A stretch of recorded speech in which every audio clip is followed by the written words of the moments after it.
এই আপনি আবার আইছেন? আপনি কে? ও, এটা জানার জন্য আবার তারে নিয়ে আসছেন? মহিলা মানুষটি, আমি তাকে জানাইছি আমি কে, আর জানা লাগবে না আপনার। বলেন। নাটক করো, তারে নাচনার কি আছে? নাটক করার কি আছে এখানে? এই এই দাঁড়া, এখানে উত্তর দিয়ে যাও বলছি। এই উত্তর দিয়ে যাও, দাঁড়াও। হিসাব তো মিলতেছে না।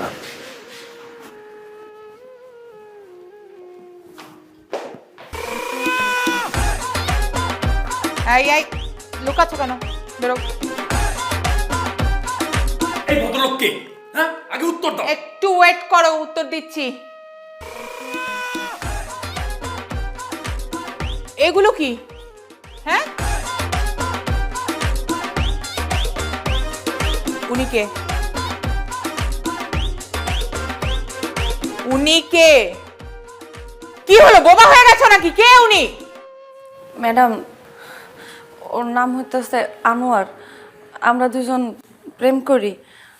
আজকে আপনি আমারে ছুটি দিয়েছেন, লেগে ভাবছিলাম সারাদিন ঘুরমু। পরে ওই কইলো যে ওর নাকি অনেক বড় স্বপ্ন, ওই একদিনের লেগে বড় কইব। ভাবলাম আপনার বাড়িতে আহি। বিশ্বাস করেন ম্যাডাম, আমরা কিছু চুরি মুড়ি করতে আহি নাই। আমরা যেখানকার জিনিস ওখানে রেখে দিতাম। আমরা খালি এমনি একটু পড়ছি একদিনের লেগে বড় লোক হমু, এছাড়া আর কিছু করি না ম্যাডাম। বিশ্বাস করেন, আমাকে ভুল হয়ে গেছে, আমাকে মাফ করে দেন, আমরা বুঝি নাই। উত্তর পাইছো? ম্যাডাম, আমার তো একটা হিসাব মিলতেছে না। আপনি যদি বাড়ির মালিক হন, তাহলে পার্সেল ওয়ালার আপনি ঝাড়ি দেখেন। পার্সেলওয়ালা মানে? ও আমার হাজবেন্ড। আজকে আমাদের ম্যারেজ ডে, তাই ও আমাকে সারপ্রাইজ দিতে আসছিল। এইবার তো হিসাব আরো মিলতেছে না। আমি না হয় ওর আনোয়ার, কিন্তু ভাই আপনার একটা পাড়া আছে, এরকম একটা বোন লেগে সন্দেহ করে আবার প্রমাণ করতে আইছে। এরকম একটা মোবাইলে তো আমি ঘাট ধাক্কাতে পারি ফেলতাম। বেরো।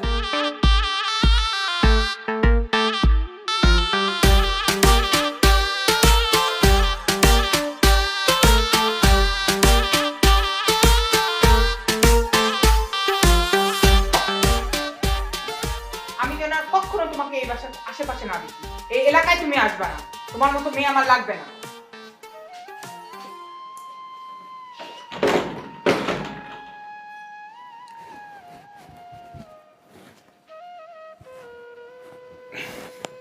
তারা হিসাবটাই মিলাই দিতেছে। কোনো হিসাব মিলাই তুইব না। তোরে আমি 100 বার কইছি যে আমি হ্যাঁ আমু না আমু না আমু না। কি মন তুই করে লইছো সেই জায়গায়? আমি তো গাইতে দিয়েছিলাম। আমি কত কষ্ট করে একটা চাকরি খুঁজা বাইট করছি, 50,000 টাকা বেতন, এরকম চাকরি আমি জীবনে পাইতাম। তুই এই আমার চাকরিটা নষ্ট। তোর কি লাভ কি হইব? তুই তো একটা বাবিন মা, দিনগুলো ঘুরে ঘুরে বেড়াস, তুই চাকরি মর্ম বুঝবি? হন, তুই আমার লগে জীবন আর যোগাযোগ করে ট্রাই করবি না। তোর লগে আমার কোনো সম্পর্ক নাই। আজকে সব শেষ।